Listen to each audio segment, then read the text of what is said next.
সাধারণ জনগণ আছে ইনশাআল্লাহ অন্তত 4 নং নারায়ণগঞ্জের 4 নং আসনে এমন আওয়ামী লীগের ভাইরা জামাই আদরে থাকবেন ইনশাআল্লাহ। আজকে আপনাদেরকে দৃঢ়চিত্তে বলতে চাই, যারা সন্ত্রাসের সাথে মাদকের সাথে নাই, যারা জমি দখলের মধ্যে নাই, যারা করে ফেলেছেন তওবা করেন, এই সময়ের ভিতরে যথেষ্ট সময় আছে। যারা করে ফেলেছেন তওবা করেন, আত্মসমর্পণ করেন, আইনের কাছে আপনার বিচার হোক।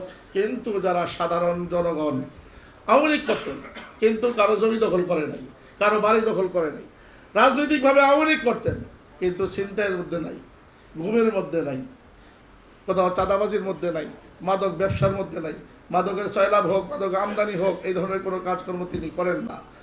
এমন যারা সাধারণ জনগণ আছে ইনশাআল্লাহ অন্তত 4 নং নারায়ণগঞ্জের 4 নং আসনে এমন আওয়ামী লীগের ভাইরা জামাই আদরে থাকবেন ইনশাআল্লাহ।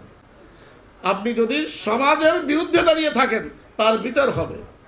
আর যারা জানে যে সে বিরুদ্ধে দাঁড়াইছিল তারা অলরেডি কি বাইরে খেলতে চলে গেছে, তাদের সাঙ্গপাঙ্গ শুধু চলে গেছে। এইখানে যারা আছেন নিরীহরাই বেশিরভাগ আছেন, যারা এখনো আত্মগোপনে আছে তাদেরকে বলবো আইনের কাছে আপনি আত্মসমর্পণ করে আপনি পরিশুদ্ধ হন, তওবার মাধ্যমে পরিশুদ্ধ হন। যারা হবেন না, আপনি কি বিএনপি করেন না, জামাত করেন না, মাধ্যমিক করেন না, হেফাজত করেন না, আপনি চাঁদাবাজ যদি হন তাহলে আপনার রেহাই এইখানে হবে না। আপনি যদি সন্ত্রাসী হয়ে থাকেন, দল কি করেন ডাজ নট ম্যাটার, দল আপনি কি করেন সেটা দিয়ে আপনি বাঁচতে পারবেন না, পারবেন না, পারবেন না।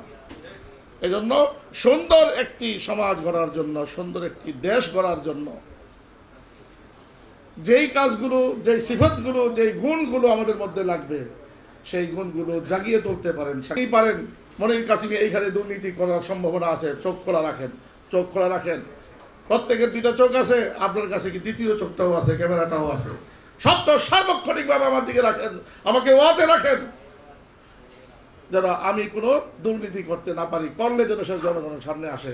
কিন্তু এআই দিয়া আমার ছবি লাগায়া আরেকজনের ছবি আমার ছবি বলে চালিয়ে দেওয়ার মতো ভিন্ন কাজ করবেন না, সেই ওয়াদাটাও আপনাদের কাছ থেকে চাই। কারণ যা আমি করেছি তার লাইব্রেরি আমি নেব, কিন্তু যা আমি করিনি তা আপনি চালিয়ে দিবেন, ইনশাআল্লাহ সেই কাজ একবার করতে পারবেন, দ্বিতীয়বার করার উপযুক্ত থাকবেন না। কারণ জনগণ আপনাকে প্রত্যাখ্যান করবে, আপনার চ্যানেলকে প্রত্যাখ্যান করবে।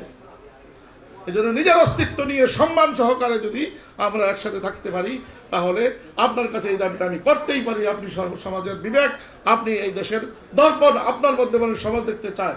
আপনি যদি কি করেন, হলুদ সাংবাদিকতা করেন, তাহলে আমরা যাবো কোথায় রে ভাই?